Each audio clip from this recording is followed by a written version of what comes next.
পুঁই শাক কার না ভালো লাগে, আর সাথে যদি থাকে এরকম কলি কলি ফুল, তাহলে তো আর কোনো কথাই নাই। হ্যালো বন্ধুরা, আমি কাজ করছি বাংলাদেশের বগুড়া জেলা থেকে। আপনারা কে কোথায় থেকে দেখছেন অবশ্যই আমাকে জানাবেন। আমি এই পুঁই শাকের ফুল সহ পাতা দিয়ে এই মলা মাছগুলো দিয়ে নতুন একটি রেসিপি আপনাদের সামনে উপস্থিত করতে যাচ্ছি। সবাই প্লিজ পুরো ভিডিওটা দেখে গঠনমূলক একটি কমেন্ট করবেন আমাকে পুরস্কার স্বরূপ। ভিডিওটি দেখে যদি ভালো লেগে থাকে তাহলে অবশ্যই আমি একটি লাইক আশা করছি। ভালো লাগবে যদি সবাই সাবস্ক্রাইব করে আমাকে পাশে থাকেন, আমাকে সাপোর্ট করেন।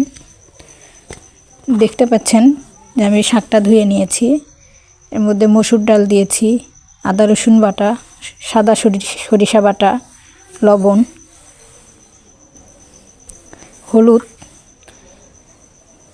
এ ফাঁকে আমি যেহেতু পাটায় বেটে নিয়েছিলাম, পাটায় কিছু মশলা লেগেছিল, তার ভিতরে আমি মাছগুলো দিয়ে মেখে রাখতেছি। এটা আমি ভেজে তরকারিতে দেব। ওদিকে আমার মেয়ে ভাগিনী সবাই খেলা করছে। আমি মরিচ দিলাম। এভাবে মাখিয়ে নিব। এই রান্নাটা হাতে মাখানো যে কতটা টেস্টি, কতটা মজাদার, আপনারা না খেলে বুঝবেন না। যারা খেয়েছেন তারা হয়তো বুঝবেন, আর যারা খাননি তারা অবশ্যই একবার ট্রাই করবেন আশা করছি। এরপর যে আমি তেল দিব না, আমি তেল দিব একবারে রান্নার শেষে, যখন ফোড়ন দেব বা বাগার দেব। সামান্য একটু পানি দিলাম, পানি না দিলেও চলবে, আমি পানি দিলাম। রান্নাটা আমি ঝোল ঝোল রাখবো হালকা। আপনারা যদি শুকনো শুকনো খেতে চান তাহলে পানি দিবেন না। আমি জালটা ধরিয়ে দিয়েছি।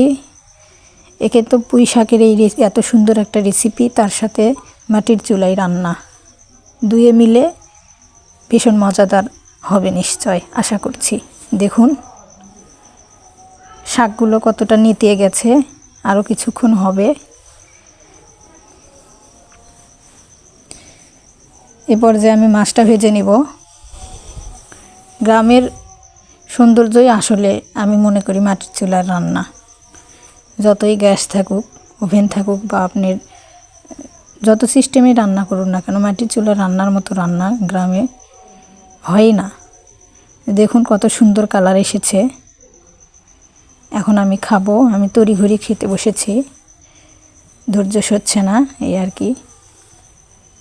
তো আবারও আসবো আগামীকাল নতুন একটি রেসিপি নিয়ে। ততক্ষণ আপনারা সবাই ভালো থাকবেন, সুস্থ থাকবেন, এবং ভিডিওটি কেমন লেগেছে সবাই কমেন্টের মাধ্যমে আমাকে জানাবেন।